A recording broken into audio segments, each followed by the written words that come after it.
Shalom. First and foremost, I want to give all praises, honor, and glory to Yahweh, Bahasham, Yahweh Shai, Bahasham, Racha Kwadash. Double honors to the elders and the apostles of Great Millstone, and peace and blessings to the elect.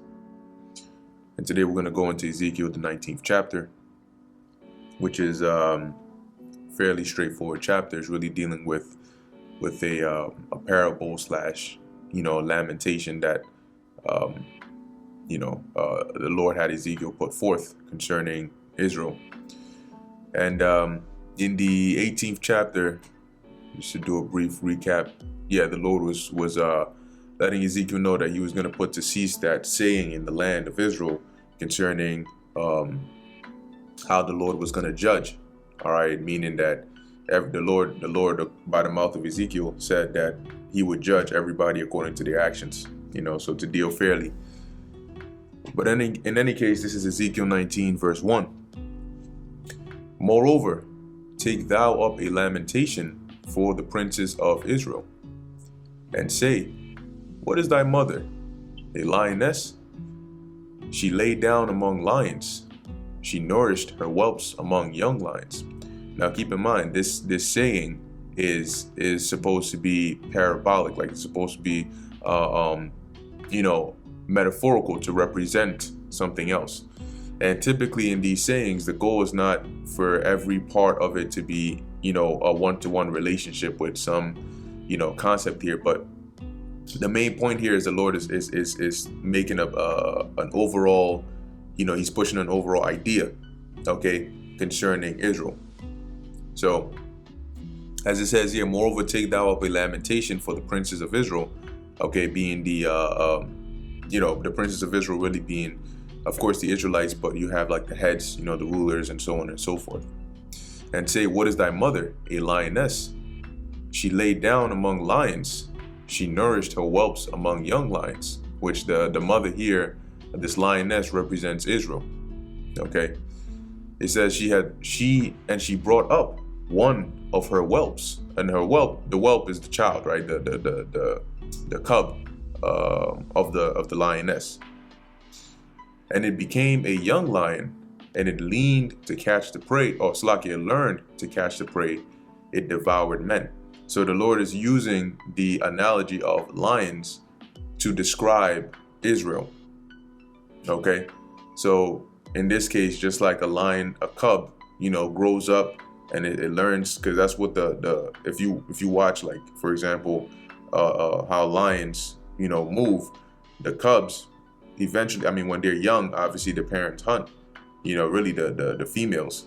But when it gets to the point where the cub starts to grow, eventually they take the cubs on the hunts, so the cubs can learn how to hunt and catch prey and so on and so forth.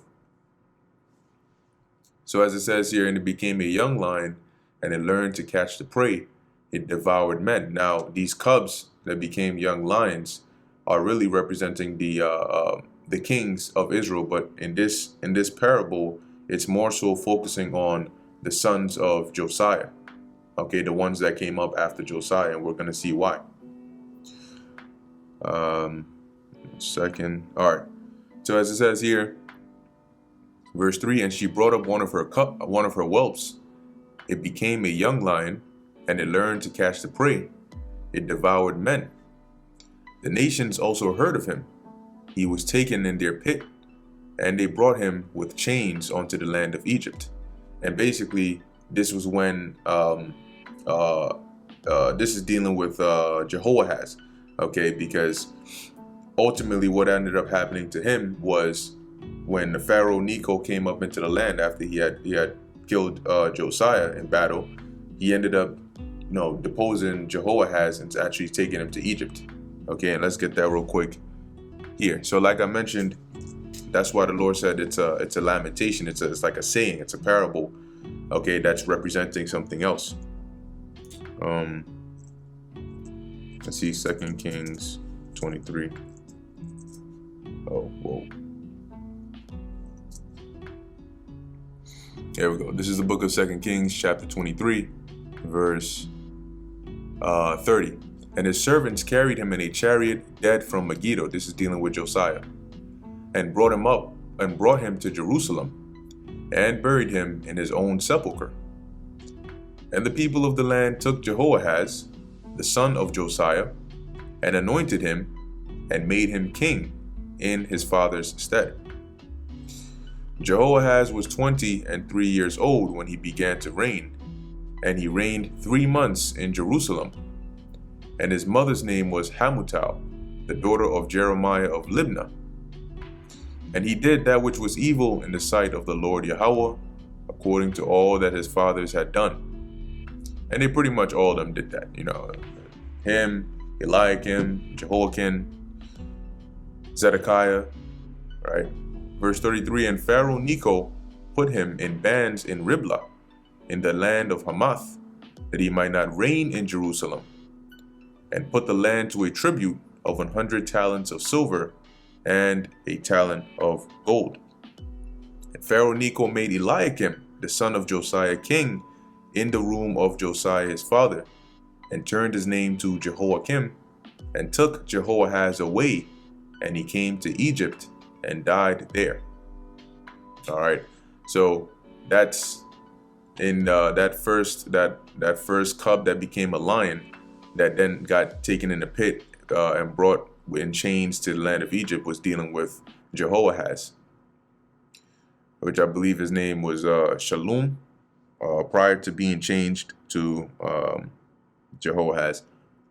So it says here, verse 5, now when she saw that she had waited, and her hope was lost, then she took another of her whelps, and made him a young lion.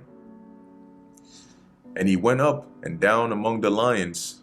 He became a young lion, and learned to catch the prey, and devoured men. So basically, after Jehoahaz was taken to Egypt, Israel ended up setting up another king, or really in this case was Pharaoh Necho that put up Jehoiakim on the throne. And so it was in such manner that Jehoiakim reigned for a while. He did evil. Then when Nebuchadnezzar came, Jehoiakim ended up dying. Some sources say he ended up dying in the siege. Okay, but long story short, Nebuchadnezzar, the next king that came up was the son of Jehoiakim, which was Jehoiakim or Jeconiah. All right, which he also reigned for a period of time, and then he got taken captive to Babylon. All right, so it says here, verse 6, and he went up and down among the lions. He became a young lion, and learned to catch the prey, and devoured men. And he knew their desolate palaces, and he laid waste their cities. And the land was desolate, and the fullness thereof, by the noise of his roaring. Then the nations set against him on every side from the provinces, and spread their net over him. He was taken in their pit. And they put him in wards and chains, and brought him to the king of Babylon.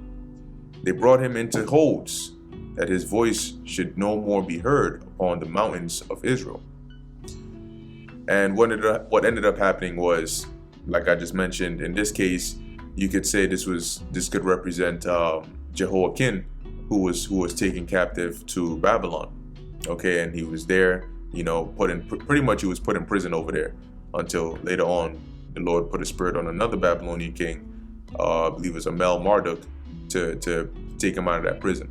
Okay, but like I said, this is a metaphorical. Okay, but in a blanket statement, it represents how Israel ended up setting up one king. He got taken into Egypt. They set up another one. They got taken to Babylon. Okay, and so on and so forth. But it's just using the analogy of a lion and a lioness and her cubs. Verse 10, thy mother is like a vine in thy blood, planted by the waters. Which when you some of the other translations have this as a vine in thy vineyard, okay, planted by the waters. She was fruitful and full of branches by reason of many waters. And she had strong rods for the scepters of them that bear rule. And her stature was exalted among the thick branches, and she appeared in her height with the multitude of her branches. So basically representing Israel, how at one point we were flourishing, right? We were good. The Lord was taking care of us. That's that vine that was fruitful, by reason of the many waters, the The rods were strong, right? It says for the scepters of them that bear rule. So you had different rulers, kings, and so on and so forth that came from us. Okay. It says here, verse 12, but she was plucked up in fury. She was cast down to the ground, and the east wind dried up her fruit. Her strong rods were broken and withered, and fire consumed them. So this represents the turn of fate that pretty much that befell Jerusalem. Because ultimately what happened after flourishing and doing good, I think in Ezekiel 17, the saying the Lord gave, Israel started going off. So in the Lord's wrath, he basically took all that goodness away and turned it to evil. And that's why here this tree, this vine went from flourishing and all that to now being cast down, dried up, having the rods, the branches broken and withered away and being consumed with fire. And what ended up happening in actuality, it got besieged. People were killed. The wall was destroyed. The wall was broken down. Cities broken down. And the place was pretty much left desolate and burnt. Verse 13, and now she is planted in the wilderness in a dry and thirsty ground. A fire is gone out of a rod of her branches, which hath devoured her fruit, so that she hath no strong rod to be a scepter to rule. This is a lamentation and shall be for a lamentation. Okay, and basically after Jerusalem got destroyed, Israel got taken captive, right, into Babylon to be captives over there. All right, that's that, being planted in the wilderness, taken from that rich, good area to a different location, okay, and serving in captivity over there. Okay, and as it says here, a fire going out of a rod of her branches, which hath devoured her fruit. So she hath no strong rod to be a scepter to rule, right? Because now we were all captives, and that was pretty much the last time we had, like a kingdom per se, where you had a king actually sitting on the throne, ruling, and so on and so forth. Because even when you go into the time of the Greeks, the time of the Romans, we had a high priest, and all of that. But to have an actual king like we did in the ancient world, that wasn't the case. Although we know ultimately the true king is Yahushua. But that's pretty much it for Ezekiel 19. Like I mentioned, it's a lamentation. It's written in a parabolic way, but it's just to represent the situation of Israel at this time. All right, so with that, Lord willing, this is edifying to the elect. In closing, I want to give all praises, honor, and glory to Yahweh, Bahasham, Yahushai, Bahasham, Rekha, Kudash. And until next time, Shalom.